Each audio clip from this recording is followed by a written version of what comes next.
What's going on, Trophy Kids? We got a good one here for you. We are starting our NFL divisional breakdown. We are starting with the NFC North. It's going to be a good one. We're talking every team. We're giving out what our win totals we think are going to be at. Give me the information you need. So I hope you enjoy this one, and let's go.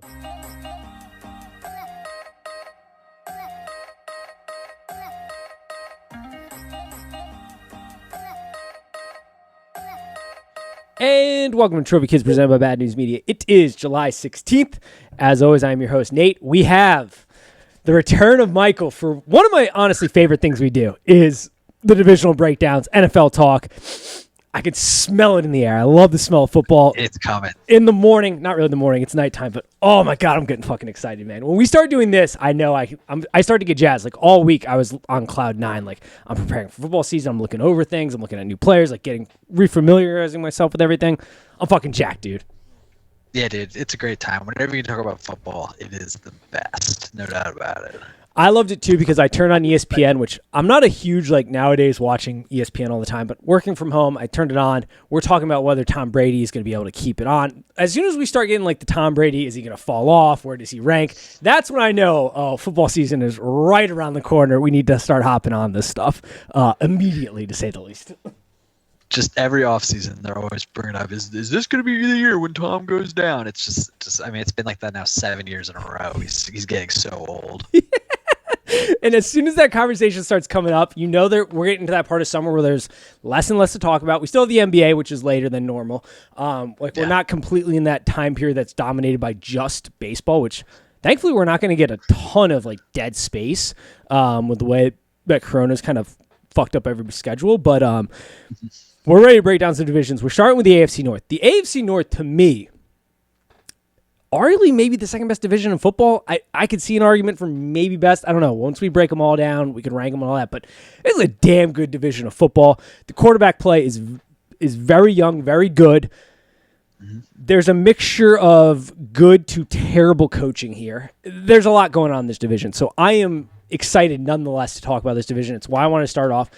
A division I'll be very excited to talk about is your NFC East at some point because I do have that'd be a good one. Big thoughts on your football team and what season they're about to have with Ryan Fitzpatrick, and then eventually my NFC South. But we're going to get to that. I'm going to push that off a little bit later. We're going to delay that. We're going to let them get into training camp because we're going to have a lot of thoughts on those divisions. So we're going to start outside AFC North. I say let's start with the Bengals. The worst team in the division, the dumpster fire of the division, almost the dumpster fire of the NFL. Thank God the Texans are out there. Otherwise, they'd be pretty damn close. This team was 4-11 last year with one tie. Their season total sitting at 6.5. They're ranked with about the sixth. I saw CBS ranked them with about the sixth hardest schedule. They went 6-3 against the spread last year, though, heading into week 11, which your football team did end up killing Joe Burrow. How are we feeling about the Bengals? Initial thoughts before we start taking a dive into them. Honestly, my initial thoughts on the Bengals are kind of the exact same thoughts I had going into 2020. There's not a big. I mean, I know Joe Burrow is a good player, but I already knew Joe Burrow was going to be a good player. I like how they picked up Chase. That's going to be exciting. But who's protecting Joe Burrow? Is that not the best question of the year? I mean, only one player last year, I think, had a 70 pass blocking grade for Joe Burrow. And so on their current roster, it's the same way. So I'm a little concerned about Joe Burrow's health, his ability to stay upright, because that offensive line is going to be real poor. I mean, they gave up a lot of money to get Trey Hendrickson. But luckily, there isn't a lot of guaranteed money, so there is kind of an out very quickly. If he's kind of a one-year wonder so far in his career, so if he reverts back to that 4-sack a year kind of guy, then they can get out after year one. But my thoughts on the Bengals is not much has really changed since last season. No, not at all. And that's literally where we're hitting them right in the head. We know Joe Burrow is good. My concern always has been that Zach Taylor's too much of an idiot and he's going to get him absolutely killed, which I went back and I listened to the podcast we did for week 11, and I said to you at that time, I would bench Joe Burrow for this game. I wouldn't even throw him out there because he's going to get killed, and he ended up getting so. I don't root for injuries, but I knew that was going to happen, and that goes towards the Zach Taylor kind of stupidity. He is now that Adam Gase is no longer an NFL coach, head coach, I should say, Zach Taylor is my leading candidate for Dumpster Fire Coach of the Year award heading into this season. This man is straight trash. He's like 2-13, I think, in 1-point games. He's had back-to-back seasons. Here's a fun little fact. The last 6 or 5 years, the Bengals win total by Vegas has been getting lower and lower and lower, and they have missed it. They've gone under the last 5 years. That is like, it's sitting at 6.5. I think 5 years ago it was about 9. I'm trying to look it up right now. But for the past 5 years, it's continually gotten worse. That is not a good sign of a healthy organization, to say the least, with them. You mentioned the O-line. They're coming into the season. Last year going into week 11, PFF, Football Pro Focus, graded the Bengals at 26th in pass blocking. ESPN currently has them at 28th in pass blocking. Going into week 11, Joe Burrow led the league in hits taken, a historical high at 72 at that point in the season. It's a bad team. And you look at what they did in this offseason. They just said they got Riley Riff. I think I mispronounced his name there, but from the Vikings. Decent tackle, but not somebody that you go, yeah, that's vastly improving our offensive line. They went with Chase, who could be a phenomenal wide receiver. There's no doubt. I mean, he was great in college. Right. He could be awesome in the NFL. But that guy is available in every draft every year. Like, Chase isn't some, like, I mean, maybe he'll turn out to be that way in the NFL, but going in, you're not grading him as like, oh my God, this wide receiver is a historic grade. And then they reach for their tackle that they drafted in the draft. It just feels like the organization once again is just poorly run, setting themselves up for failure. They lost Gio Bernard, who was their 4th leading receiver last year. He was averaging like 7 yards out of the backfield. That's going to be a big miss. How do you replace that kind of production? He'll be missed more than I think people realize. Gio Bernard's a good player. Very good player. The area I viewed him as a miss is not only in the passing game, but in the blocking game. When they did throw a running back out there, he's a very good pickup blocker. This team, Carl Lawson, they lost him. You hit the head. Like, you picked up Trey on a shorter deal. Maybe a one-hit wonder, maybe not. We'll see. It doesn't feel great. So here, I was looking for the win totals. They went from, in 2016, they were predicted at 9.5 wins. They were under that. 2017, 8.5 wins. They were under that. 2018, 7 wins. They fell under that. 2019, they were predicted at like 6.5 or something. Fell under that. Like, they just continue to miss the mark. They're at 6.5 this year. I don't see how they get more than 6 wins. No, I have them written down in here. 5 to 6 wins, 4th in division. Yeah, like you said, they lost William Jackson as well in their secondary. They brought in Mike Hilton and Woozy from Dallas. So, I mean, they're trying to address some areas, but the biggest issue is Joe Burrow, his development, his health. It's a little concerning. And also, the month of December for them, that is a very tough month. You look at that schedule there; it's pretty rough. So yeah, this team I can't see more than 6 wins. Not a chance. And there are plenty of stats. I went and looked into it I got the Warren Sharp Football Bible once again this year, so I dug into some of the stats. And Zach Taylor, one, is a predictable coach as hell. But the thing that stood out to me too, and I look at Zach Taylor as this now may work if Joe Burrow doesn't get killed this year.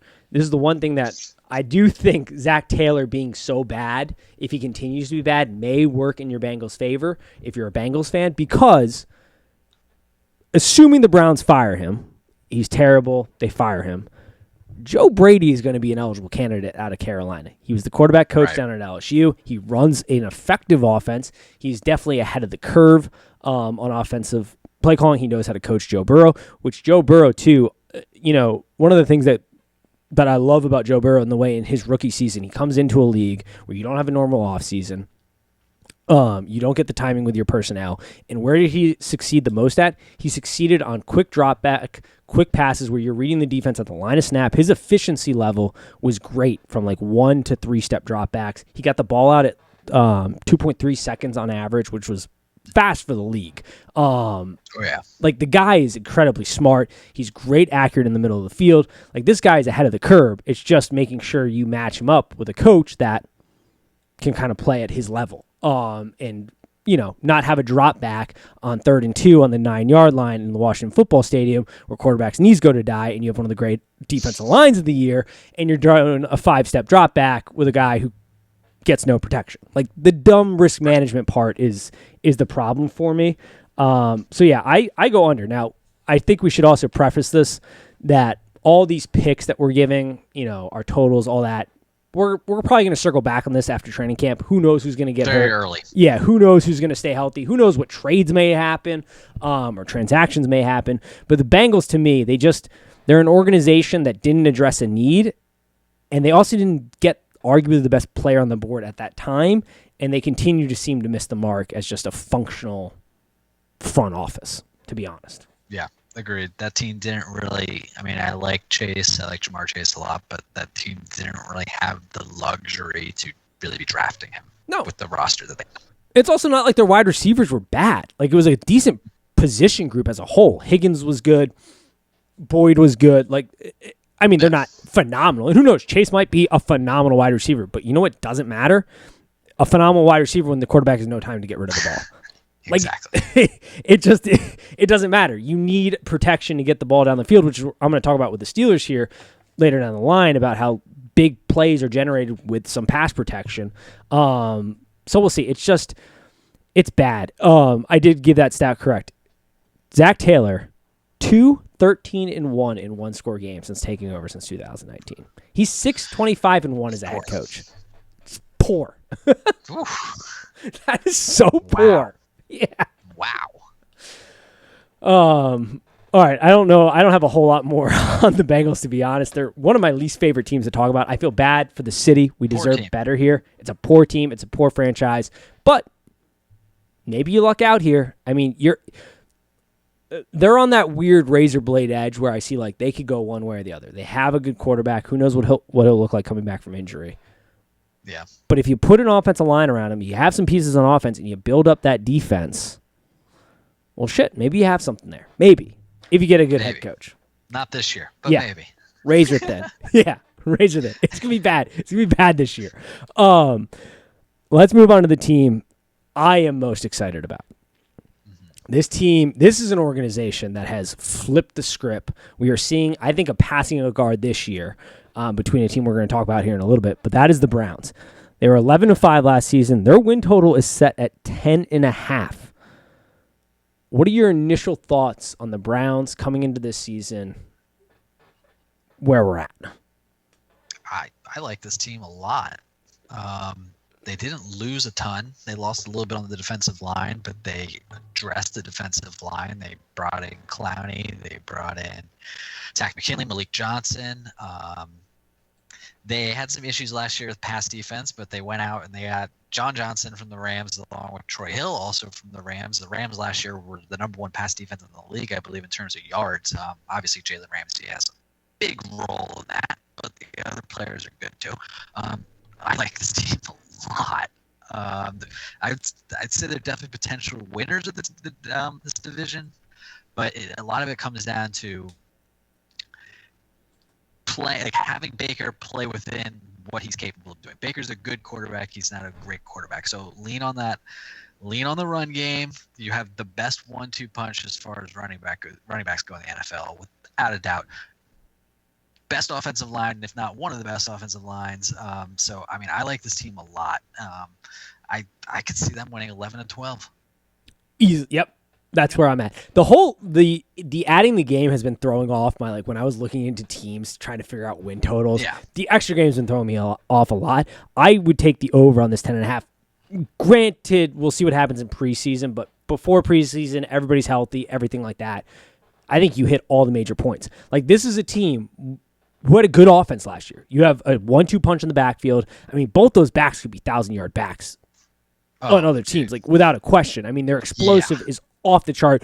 They are one of the bets that Kareem Hunt bet I may lock in as long as he doesn't get hurt in the preseason. His over right now is at 650 yards, which I think he will probably go over on.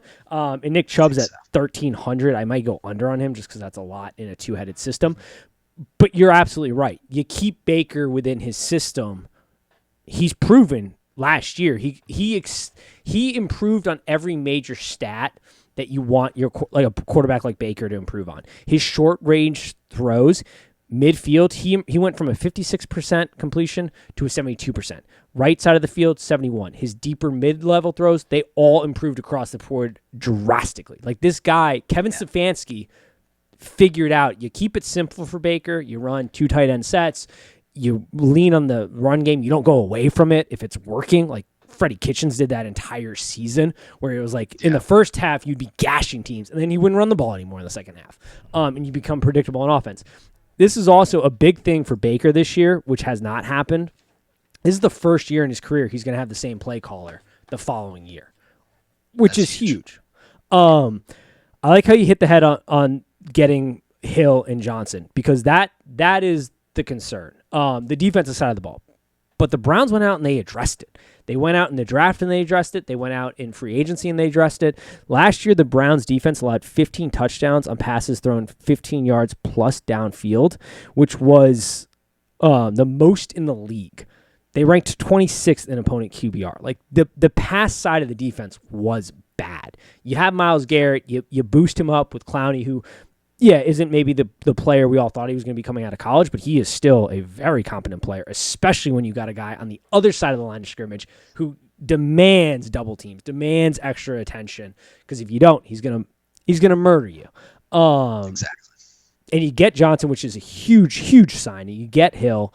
Their offensive line is extremely good. Yeah, I don't see any reason they can't win, especially with the Steelers, which we'll talk about here in a second. I don't see any reason they can't win the division with what the Ravens are presenting. They are in that realm of like, I could see it going one way or the other almost. I mean, I think they're after the Ravens. I think they're around plus 140 to win the division. I think Ravens are like plus 110. I mean, I would definitely go in Browns there. They had weaknesses from last year and they addressed them.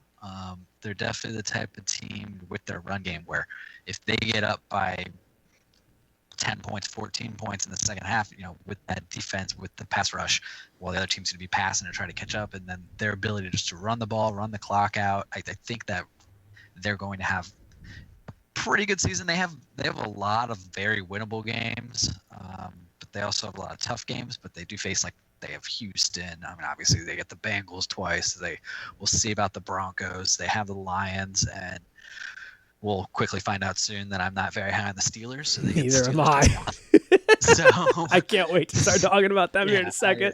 I am not high on that team at all. So I really I kind of just see this division being a 2-team race, and just Cleveland to me is kind of like the clear best team in this division, in my opinion, right now. I agree. Their roster is solid. The other free agency ad I had highlighted in my pre-note shows, Anthony Walker, linebacker, coming over. Not great in pass protection, but from a tackling, he is one of the more sure tacklers in the league. Last year, he was, where was it? Oh my God, I had it here in a second. Oh, he was 16th in the league in tackle efficiency. For every 14.7 tackles attempted, he missed one. Like, the guy keeps the ball in front of you. He's not going to be great, Browns fans, for pass coverage and that type of stuff. Like, he's not good there. But as far as a veteran linebacker to help that young linebacking core, to help that defense, to keep the ball in front of you, especially on running downs, he is a huge ad, in my opinion. A guy that is going to make a big difference as far as kind of sure tackling in a league, or in a division, I should say, that is going to be run heavy with the Ravens, what I think the Steelers are going to attempt to do here this season. The Bengals are going to be a little bit pass happy, as we know. And then you look at the schedule, the Broncos will probably be pretty run heavy. The Vikings, you look at the teams they're going to play, the Lions will definitely be run heavy. With the way that Campbell's going and Goff is the quarterback. That's another division. Yeah. Oh, we'll get there in a bit. So that was the one of the ads I wanted to bring up. But yeah, I mean, the Browns did what you wanted as a fan. They went and they said, they did the opposite of the Bengals. They identified their weakness and they said, how do we go best attack it? And they went out and they got guys that should be able to fill those holes there very easily. Yep. So I love it. I love what the Browns doing. I love Kevin Stefanski. We'll see if the defense. The only question is how the pieces fit on defense. I think the pieces are going to fit good on defense. I think the offense is going to continue. You have a year. We have a norm. You have a second year in that offense. You have a more traditional offseason. I see nothing but positive things, and I like that for the Browns fans. They're lovable fans at this point. We'll see what they look like in the spotlight. But I like them as a fan base overall. For sure, yeah. Gotta love the dog pound. Love them. Any other thoughts? I want to give you guys any time that you have on that before we move on to the good old Steelers here. No, nothing really. Definitely, looking forward to the Cleveland season. I think it'll be pretty good. Same. Let's talk about the Steelers because this team.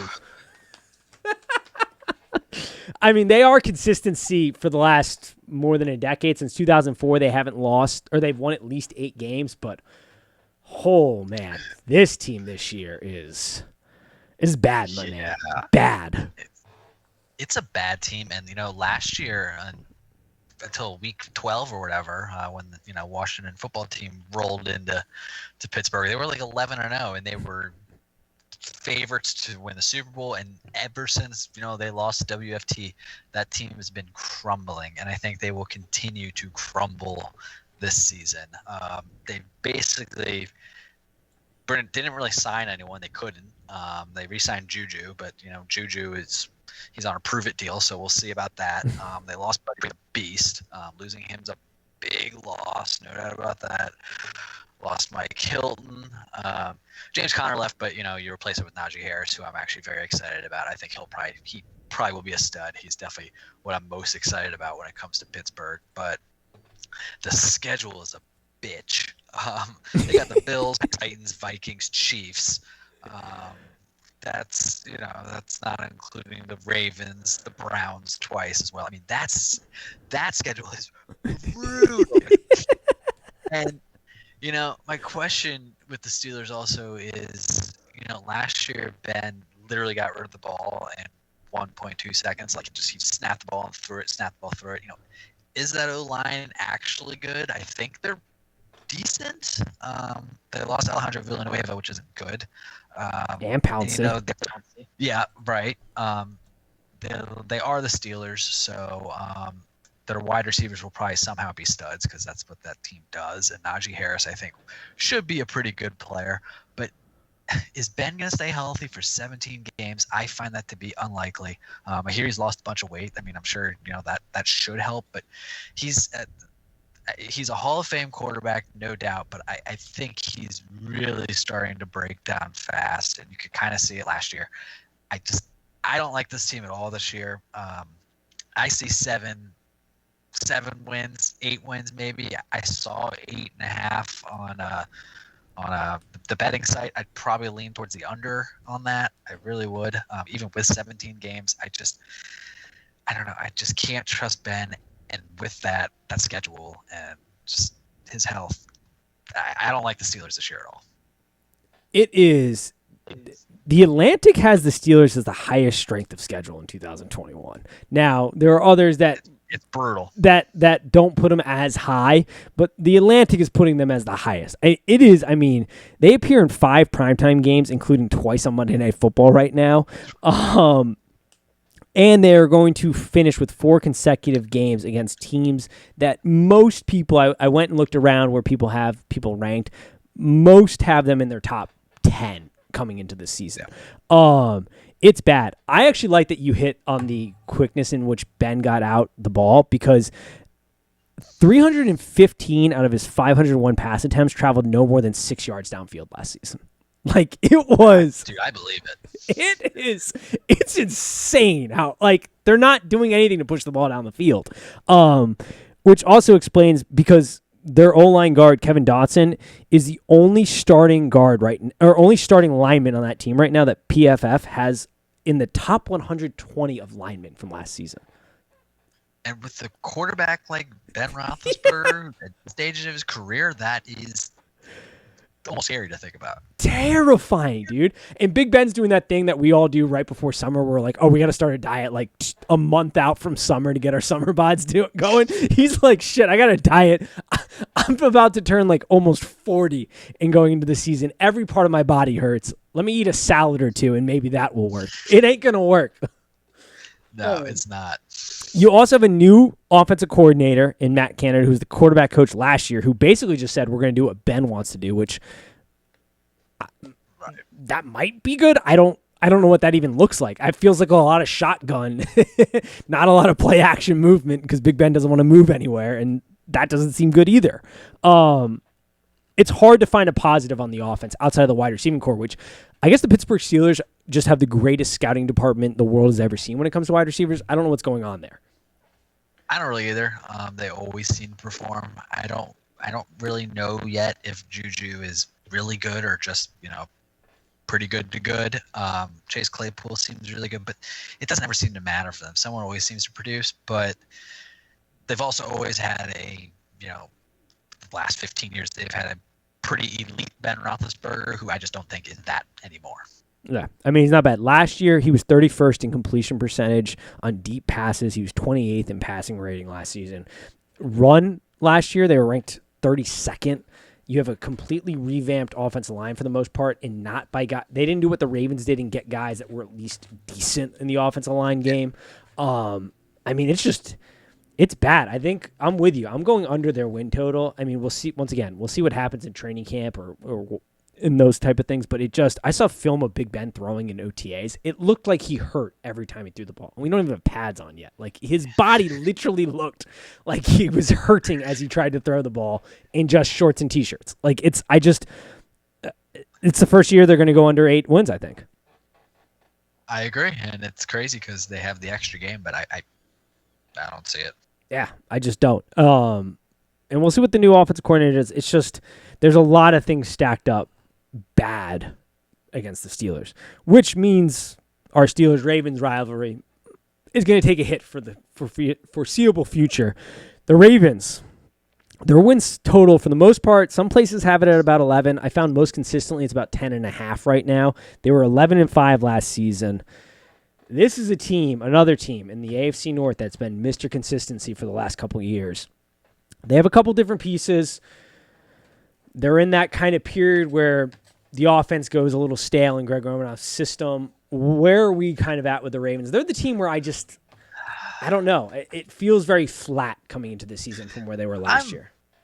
Yeah, I'm kind of with you on that. I don't think I'm as high on the Ravens as a lot of other people are. I saw 11 as well. I even saw 11.5. I like the under on that quite a bit. They addressed the O-line, which is good. But what the Ravens have done for years, in my opinion, for as long as I can almost remember, is they've kind of disrespected the wide receiver position. And eventually, I think that will catch up to you. You can't just consistently rely on everything else outside of that. I mean, I know they brought in Sammy Watkins, but that's not enough. I'm sorry, it's not. Yeah, and they got Hollywood Brown, and he can make plays, but he's just too small. He's not consistent enough, at least so far in his career. Maybe he'll come off this year, but he's just not consistent enough. They lost Matthew Judon, which was a big loss. I know they lost Mark Ingram, which isn't a huge loss. J.K. Dobbins is really good. I did like the pick, the Rashad Bateman pick. I like that a lot. They have a bit of an aging defense. Even having Lamar, they lack overall weapons to me. They have a tough schedule as well. I kind of see them more as a 9, maybe 10 wins, but I'm just not as high as everyone else is. They're like a 9-win team to me. Yeah, the Ravens are a weird team to me because, one, their backup quarterback situation is terrible if Lamar gets hurt. And he, out of all any quarterback can get hurt on any day, but the guy is probably the leading candidate of quarterbacks that are going to get hurt in the way he plays the game, which sucks because he's phenomenal to watch. He's an extremely good quarterback. He's very versatile. But you're right. They kind of got lazy with Lamar as far as this guy can kind of do a little bit of everything and some things better than anybody else, specifically in his way to create plays, that they negated the wide receiver position, and you saw it caught up to them last year. They had no real down the field threat outside of Brown if he burned your corner. And he was dropping the ball. He had 15.3% drop rate last season, which is not good from your leading wide receiver. You can't be dropping a little over 15% of the balls thrown to you. Bateman hopefully will be a big add. I like Bateman. I thought that was a good pick at the position they drafted him. But I'm with you. I'm sort of flat. Like when looking at them, I just felt sort of flat. Like they didn't really do any. They weren't like the Browns who really addressed a big issue in a big way. They weren't the Steelers though that got demonstrably worse in an area they needed to get better at, and they weren't the Browns who just kind of sucked. They just kind of stayed very neutral. Or not Browns, Bengals. Sorry. Bengals. Yeah. They're a weird team for me. I mean, their O-line is a little retooled. You're going to get Stanley back, which is a big win, which is a big cause of their O-line issues last year. You get Villanueva from Pittsburgh. Kevin Zeitler, he's a good run blocker. So I don't have a ton of concerns at the kind of O-line position, especially, too, even if your O-line isn't the best, you have Lamar who can just make plays left and right if need be.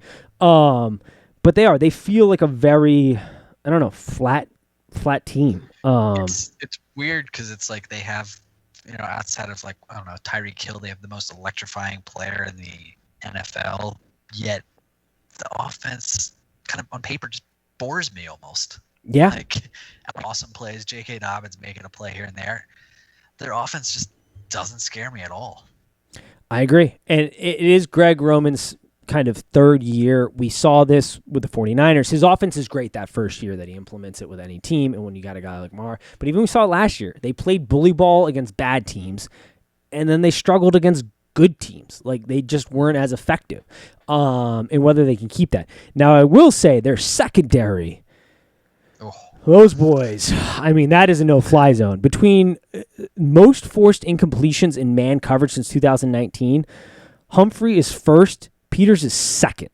I mean, It's damn good on the backside, which, if you're a Ravens fan, you look at the trajectory of the league right now and the teams you have to play. You got to play the Chiefs.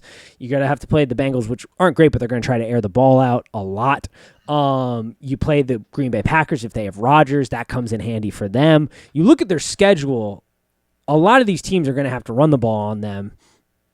And you look pretty good. I mean, you're going to play the Raiders. You're going to play the Lions. You're going to play the Broncos. Drew Lock is brutal. You do have to play the Chargers. So high on them, but It's, I don't know. I agree. I'm putting them at like maybe 10 wins flat, maybe 11. I don't think they're going to win the division. I think the Browns, as long as the Browns defense comes together, I think they're a little bit more of a complete team, but it's going to be interesting. It's that weird part where I don't know. I don't have a good feeling one way or the other about the Ravens. It's very flat, neutral type of thing.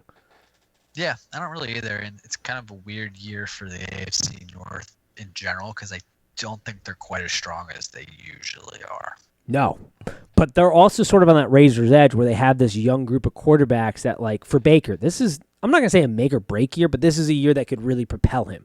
Joe Burrow, another year. Does he regress in his second year? I mean, Ben's falling. You got Lamar. Does he step up and become a little bit better in his deeper throws, his completion percentage, all that type of stuff? It's a weird division. I don't know how else to say it. It's a fun division, but it's also weird. And you're right about Baker. I'm really curious to see the type of like contract that he's offered because he's good. Like I would like Baker on my team, but he's not great. But with the market and quarterbacks, he may get paid like he's great. But I'm just curious to see what kind of numbers Baker gets.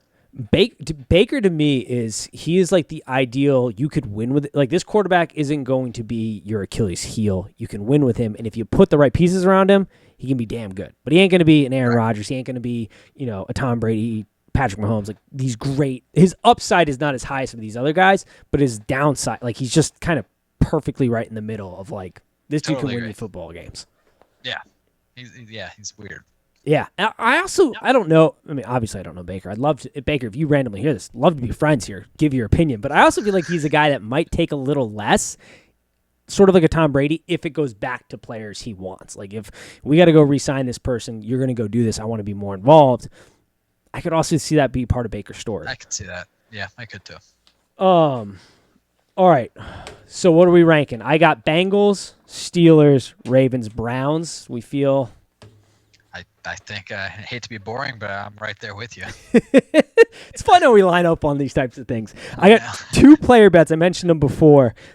wait until what happens in preseasons. Obviously, I'll circle back to these, but the Kareem Hunt over 650 yards, I think I'm going to take that. Like that. And then Nick Chubb under 1,350 yards.